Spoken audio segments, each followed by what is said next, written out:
Hello, and welcome back to our series where we are building a people and culture management system. This series is brought to you by Prairie HR Solutions. My name is Jake Finger, founder and principal consultant here at Prairie HR Solutions.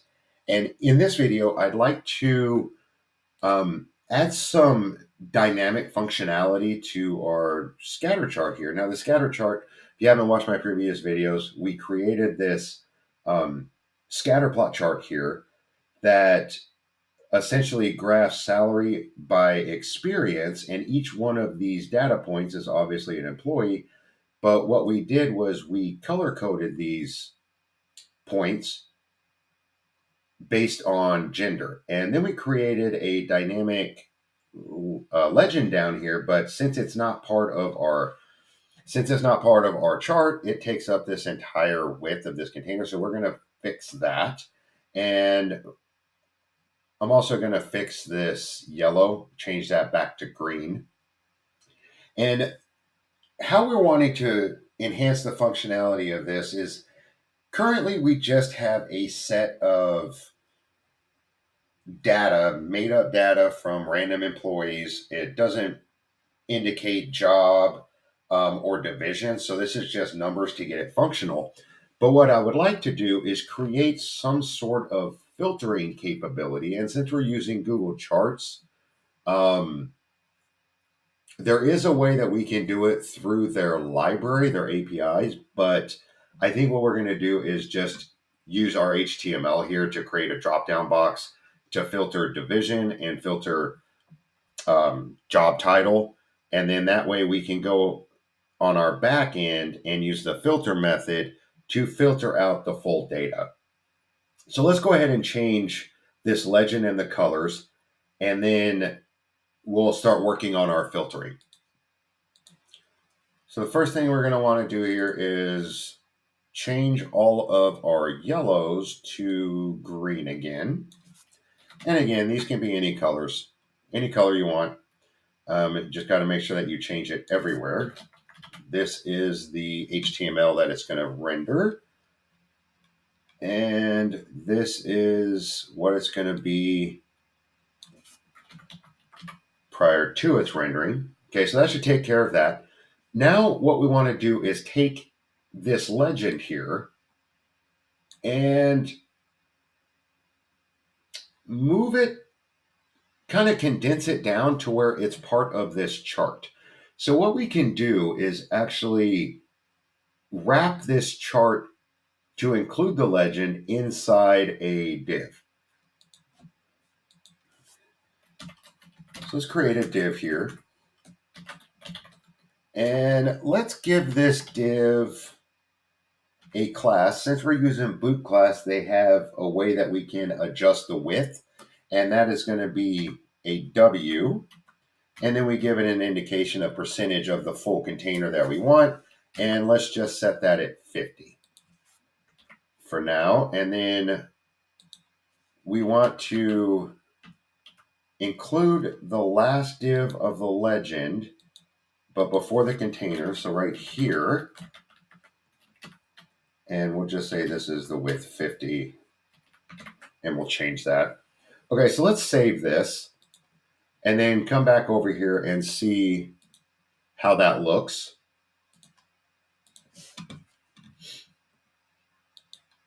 Let's refresh it, and it should, okay, good. Good. So now this whole thing only takes up 50%. Now, when we're dealing with charts, there are times when the size of the chart will overflow, and we can fix that. We'll fix that at a future date. But because this is set at 600 pixels by 600 pixels, it's going to be this size. The problem is when you change it to, say, you're looking at it on a cell phone, it may or may not align correctly. So once we get further on in our PCM building, we'll go through and adjust that all with CSS. But for now, this looks good. So we have all of our dots, our tooltips. Hover over adult, it tells us our salary, along with experience. And These are now there. Okay, perfect. So now what we can do is go through and create a filter function to filter data based on, say, division or job title. So let's go ahead and jump over here to our code, our analytics code, and let's essentially look at what it is that we're going to need to pull. So we're going to be working on this compensation data, but what we're going to need to do is create a little bit more data in here, because right now we just have this static data, which is essentially made up. So what we're going to need is our division, our job title, our experience. And right now, this experience is really just the time that they have in the job. So what I'll do is I will go through and add some experience onto this, and then of course the salary and the gender. So let me go ahead and grab this. I already broke it down, so we were not having to sit here. And let's delete all this and paste it. So this needs to be formatted as a number. This needs to be formatted as a number. And our annual pay has to be formatted as a number, which it already is. Our gender must be formatted as a plain text. Okay, good. So now the challenge with this is we changed where our data is coming from for our chart. So if we go back to our chart and we try to refresh this, it's not actually going to work. We have our nice legend here, but the chart itself is not rendering. And that's because we changed the data and it's expecting a number, but it's not getting a number. What's happening is it's pulling these three, and it just simply can't plot that in a scatter plot. So what we need to do is come over to our code and change this. So we're starting at row 2, column 1, and then what we're telling it is to end at this third column. Essentially include these 3 columns. Well, we don't want that. We want to add it up to 6. So what we can do is simply put this as 6. And our experience, we're saying once this comes to us in an array, our experience is at index 0. So it's not the experience column at index 0. That's our index 0 because it's no longer at A. So we're including our 6 columns. This is what we're going to need to change, this 0, 1, and 2. So we need to go over and find our years of experience. And our years of experience is right here. So this is going to be 0, 1, 2, 3. And then that's going to be 4. That's going to be 5. So let's go back to our code here and change this. That should be 3. That should be 4. And that should be 5. Now if we save this and run it,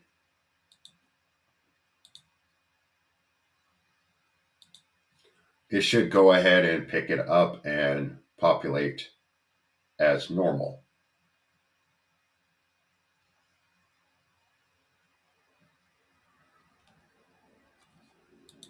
Okay, make a liar out of me. So let's see what actually is happening here. Okay, that looks fine. Let's come over here and look at our formatting. Because remember, our formatting for the X and the Y axis, it's looking for a number. So this has to come over to us as a number. And this one here we're not using, but this is the one we're using. So let's check the formatting of this here. Okay, it's plain text. And then let's just check our families or our annual pay. That should also be a number. So this was plain text when it was expecting a number. And that's why it probably was not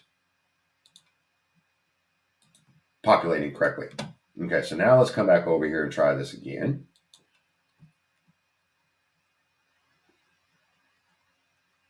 Okay, perfect. Now this should be the entire data set. This is all 50 of our employees. Now, if you were looking at this at first glance, you would see it's like, oh wow, we have a serious problem here. And yes, but not really, because we haven't taken into account the differences that could account for this pay difference, this pay disparity here. And some of those allowable factors, they vary by state and whatnot. As long as you have it built into your philosophy, you're defensible. So let's assume that this organization that we're in gives an allowable factor for pay disparities based on two pieces. One, the division, obviously finance. The finance industry is different from HR, and facilities is different from IT. So there's allowable pay differences there. And then also by job title. So this is every employee. So this could be like say an admin assistant or a coordinator, and then this could be the CFO. So we need to be able to filter to ensure that we're comparing like jobs with substantially similar positions in industries. So let's come back over here to our code and start working on some filtering.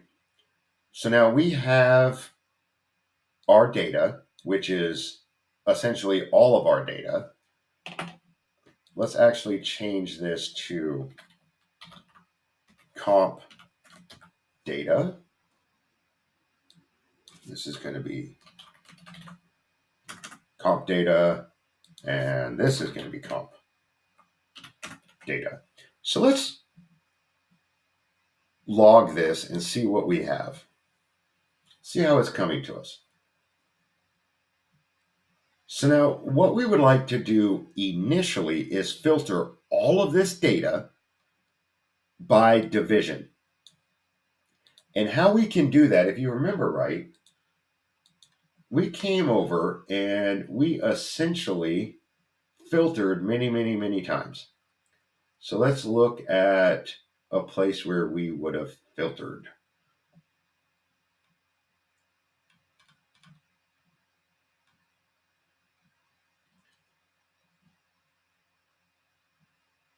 Let's find one here. We have a map. Here's our map.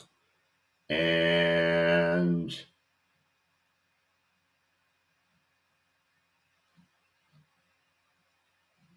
well, we filtered here by our string, but that's not what we're looking for. There we go. So our drop down categories. We filtered this way, and it looks like we didn't use our arrow functions. We just wrote it out straight, but we filtered every single row in this two-dimensional array based on the zero index. So that's actually what it is that we're going to do here just for our division. So let's create a variable here, and let's call it comp division.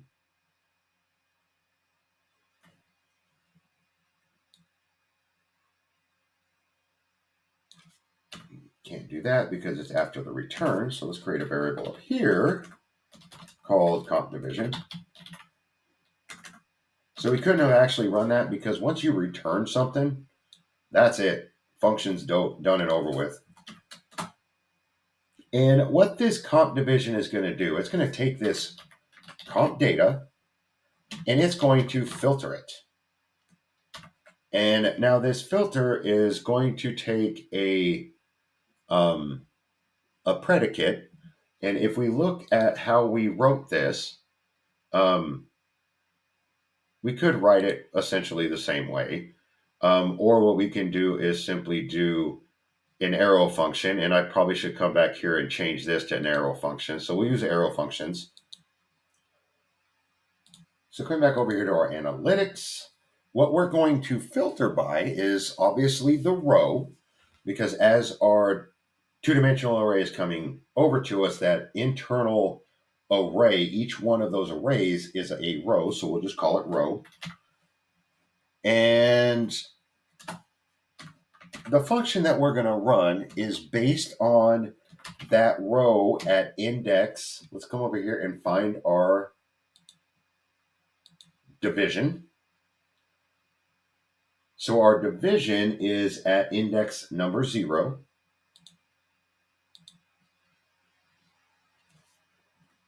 So index 0, and we want that specifically equal to, say, finance.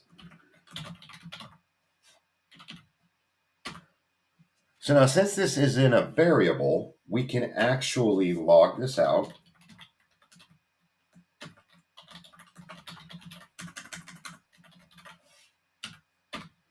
And get this filtered by finance.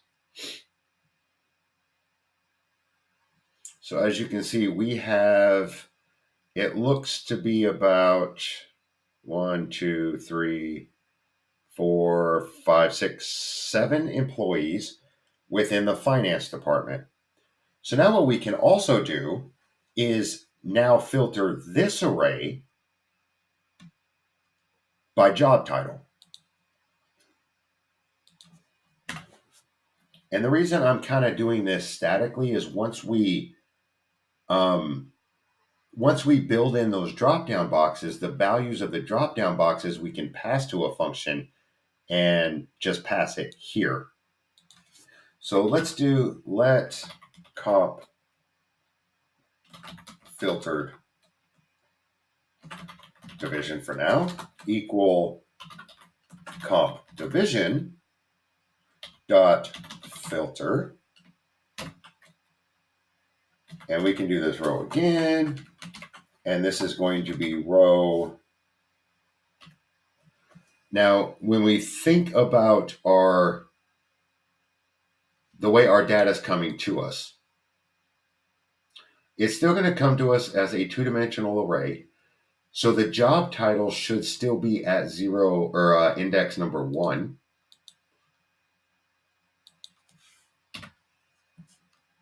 And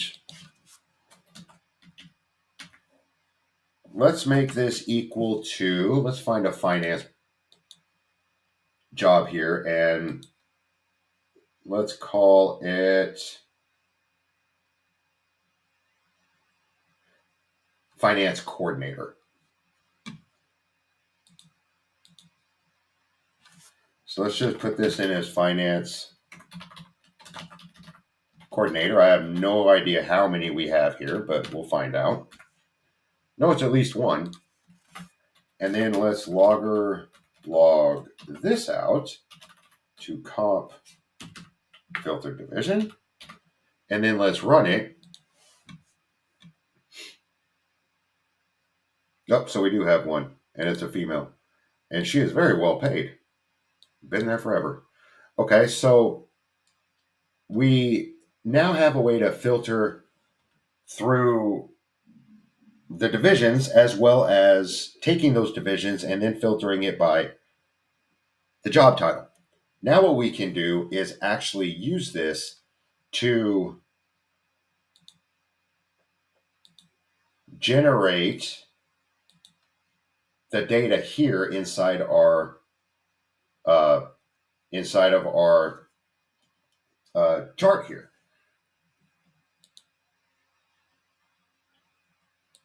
So what I want to do is, now that we have that function built, I want to come over and build these 2 drop-down boxes right now.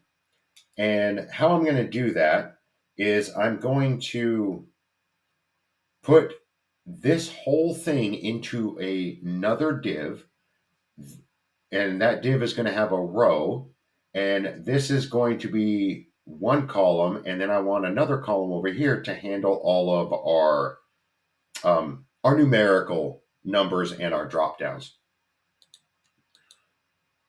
So how we're going to do that is coming back over here to our code. And we need to find, well, we don't need this anymore. Let's get rid of this. And let's come back up here and give it something a little bit different here. Salary based on experience with gender. There we go.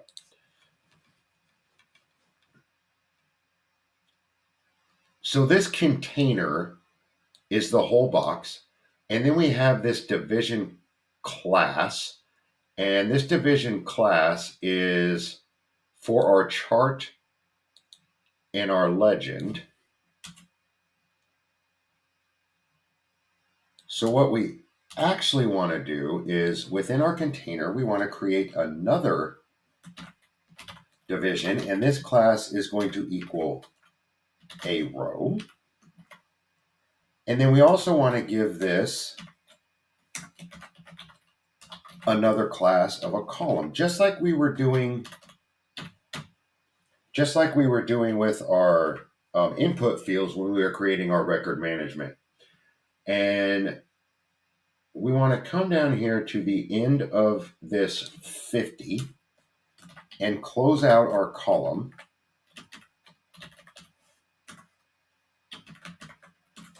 And then what we can do is create another division. Let's just grab this here.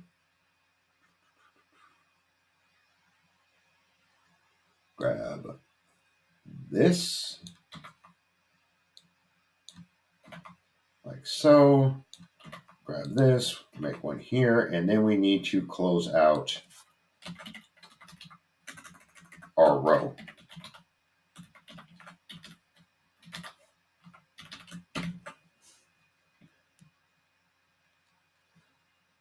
Now we'll save this.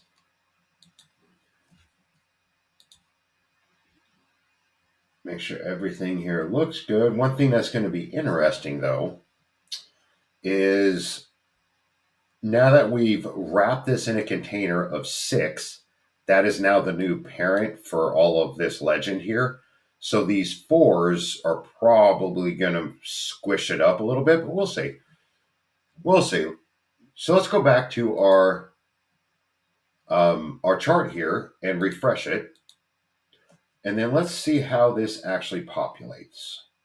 Okay, so as you can see, it's taking up exactly half or 6 units here. And yep, that's exactly what it did. So now this is 12 and each one of these columns is 4, so it's kind of squished. But now what we can do is coming back here to show you what we just did, we could actually come in here and write, say, like a P statement, a little paragraph, and just hello. And let's change this to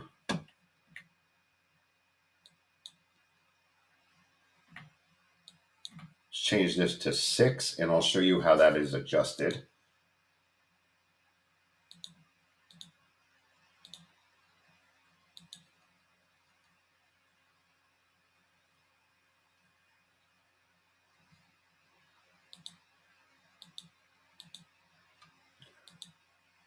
So the reason why it was kind of overlaying this hello was because I had it zoomed in, and we're going to have to fix that with our chart here because this chart is set up for essentially 100% right now, to where when you zoom in, it's going to kind of offset it. So we'll have to fix that. But as you can see, with 100% zoomed out, this chart takes up exactly half this container. And then we have this other column over here. So what I would also like to do is now populate in this the drop down boxes. So I'll leave that actually zoomed out for now.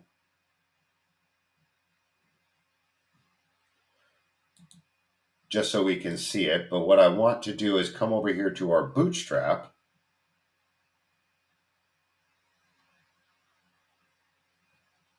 and start populating this stuff in here. So let's go back over here and zoom in, just so we can see, just so y'all can see what I'm doing here, because that was painful. So we want to replace this hello piece with a drop down box. So let's come over here to our bootstrap and let's find ourselves a select box. Here we go. Select box. So let's just grab this. Nope, that's not the one we're looking for. We want it to kind of be similar. And I believe, if I remember right, we were using this input group here for our drop down boxes. And it was something like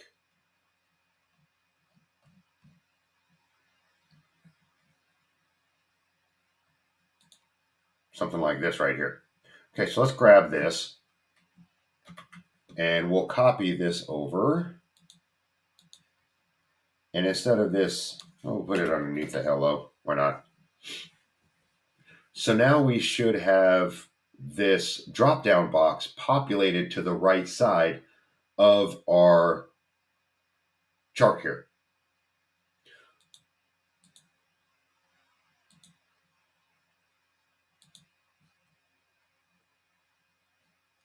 And there we go.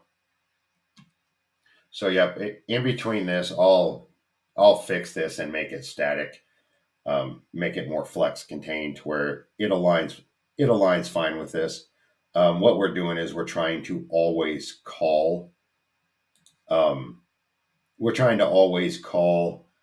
it at 600 pixels. 600 pixels. So if I'm just jumping back into the code and deleting that, and you'll see when I refresh this that it's actually sitting over our